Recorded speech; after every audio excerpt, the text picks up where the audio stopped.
بسم الله الرحمن الرحيم. اهلا بكم حبايبي. احنا النهارده باذن الله الفيديو بتاعنا هيبقى ايه عن التسبيك القوطه. بنجهزه لشهر رمضان. نسبك القوطه نص تسبيكه ونحطها في اكياس، الكيس على قد الطبخه ونشيله في الفريزر. وقت ما نعوزه نطلع الكيس على قد الطبخه. نشوف مع بعضينا. جبت 10 كيلو قوطه زي ما انتم شايفينها كده. القوطه طازه وجميله حلوه ازاي. الكيلو ب4 جنيه، ولو استنيتوا شويه ممكن ترخص، بس يا عالم بقى هترخص ولا هتزيد. قلنا بقى نلحق نجيب شويه. وزي ما انتم شايفين كده يا حبايبي هنعوش منها العطف الاخضر دون وهنغسلها وهنشوف هنعملها ازاي. زي ما انتم شايفين يا حبايبي بعد ما غسلنا القوطه هنقطعها ونحطها في الحله علشان نسبكها. هنمسك القطايه هنقطعها نصين بس، مش هنعمل اكتر من كده. هنقطعها كده نصين ونحطها في الحله بالطريقه دي.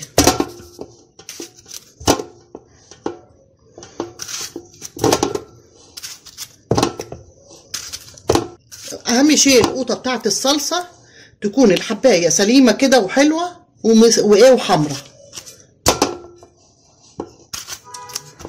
ما نجيبش القوطه المستويه المفعصه دي، لا.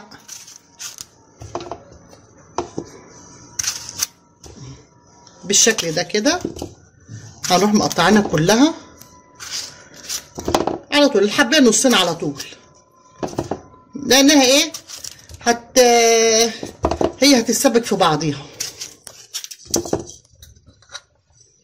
بس اهم شيء نغسلها غسله نظيفه كويسه.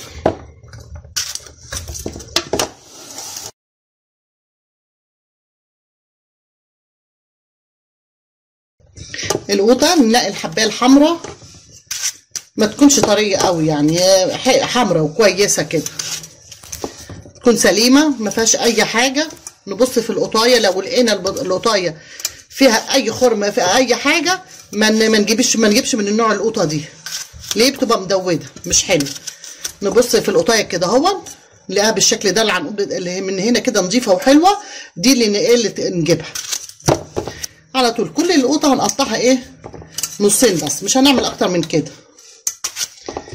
وطبعا بعد ما نحطها على النار تسبك، مش هنسبكها جامد، هنسبكها نص تسبيكه.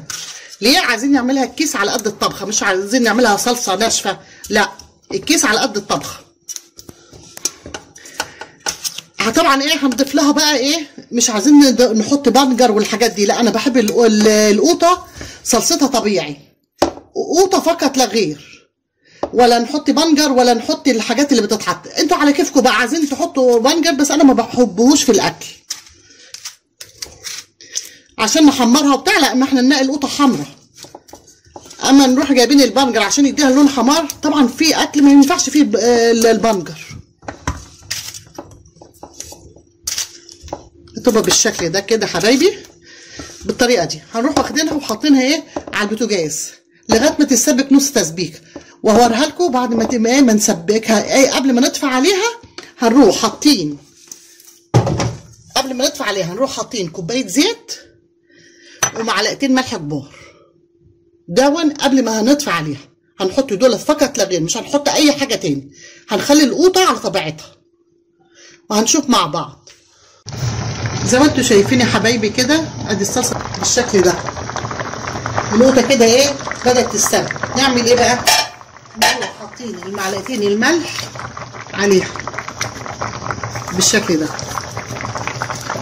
دول معلقتين ملح، وهنروح حاطين كوبايه الزيت وهنسيبها تاخد شويه كام غلوه كده قيمه 5 دقايق، وهنروح طافيين عليها.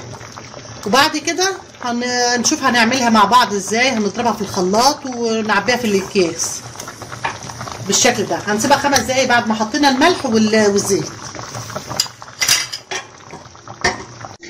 بصوا يا حبايبي اهي بعد ما خلصت. طبعا احنا سبكناها نص تسبيكه، مش هنسبكها جامد. ليه؟ احنا بنعمل في الكيس، بنضربها طبعا في الخلاط، وبنعملها الكيس على قد الطبخه، مش عايزينها تبقى ناشفه.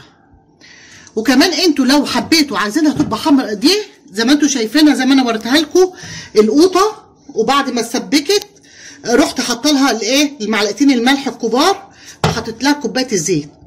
لو ده في الاخر، وبعد كده رحت منزلها من على النار.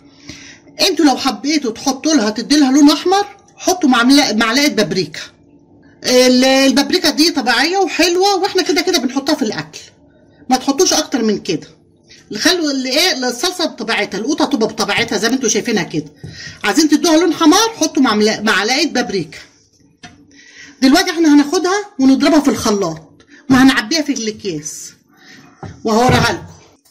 بسم الله الرحمن الرحيم. طبعا الشفشق الريتل بتاع الخلاط ما ايه مش هنملاه كله، لان انا بعمله يعني ازيد من النص بحاجه بسيطه. دي بيطبخ ايه كيلو خضار، مش هنزود اكتر من كده. عشان ايه؟ على كيلو خضار واحد بالشكل اللي انتوا شايفينه ده، مش هنزود عن كده. يعني الريتل مش هنملاه، هيبقى ايه يعني فوق النص بشويه. ده يعمل كيلو خضار زي ما انتوا شايفين يا حبايبي. بعد ما ضربته هعبيه في الاكياس. اللي يحب عايز يصفيها يصفيها، واللي ما بيحبش، انا ما بحبش الصراحه اصفيها، انا بخليها زي ما هي كده وبعبيها في الاكياس بالشكل ده.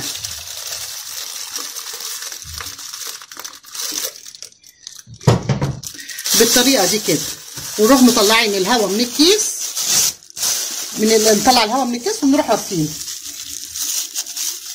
بالطريقه دي. ده كيس يطبخ ايه كيلو خضار. اللي عايز يصفيها يصفيها، بس هي طبعا عشان احنا مسبكينها وضربنا في الخلاط ناعمه جدا ما فيهاش اي حاجه. اما اللي بيحب بقى عايز يصفيها يصفيها براحتكم انتوا.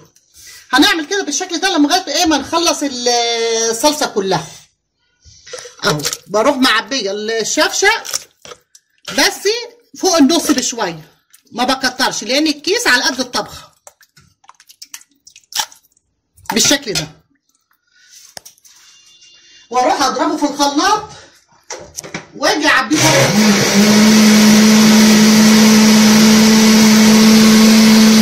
زي ما انتوا شايفين يا حبايبي كده. بعد ما عبيناه في الاكياس اهو، بعد كده هنرصه في الفريزر لشهر رمضان. وغير كده هو بيفضل طول السنه، يعني مش انا هعمل دوت بس، لا انا هعمل خزين السنه. بيفضل طول السنه ما بيجرالوش اي حاجه، بدل ما انتوا جايبين القوطه حمراء وجامده كده وحلوه. دي اللي بنعمل منها الصلصه، تفضل طول السنه ما يجرالهاش اي حاجه. القوطه تغلى ما تغلاش موجوده، وفي رمضان احنا بنبقى صايمين مش قادرين ننزل نروح السوق، يبقى خزيننا عندنا ايه في الفريزر عندنا زي خزين البسله والحاجات. بس في حاجات برضو في الخضار بتتخزن، وفي حاجات ما بتنفعش تتخزن، تيجوا تطلعوها كده ما تلاقولهاش طعم. زي ما انتوا شفتوا كده الصلصه زي ما احنا عملناها بالطريقه اللي انا وريتها لكم في الفيديو. ولو عجبكم الفيديو اشتركوا في مطبخ ماما بطه، واستنوني في فيديو جديد. والسلام عليكم ورحمه الله وبركاته.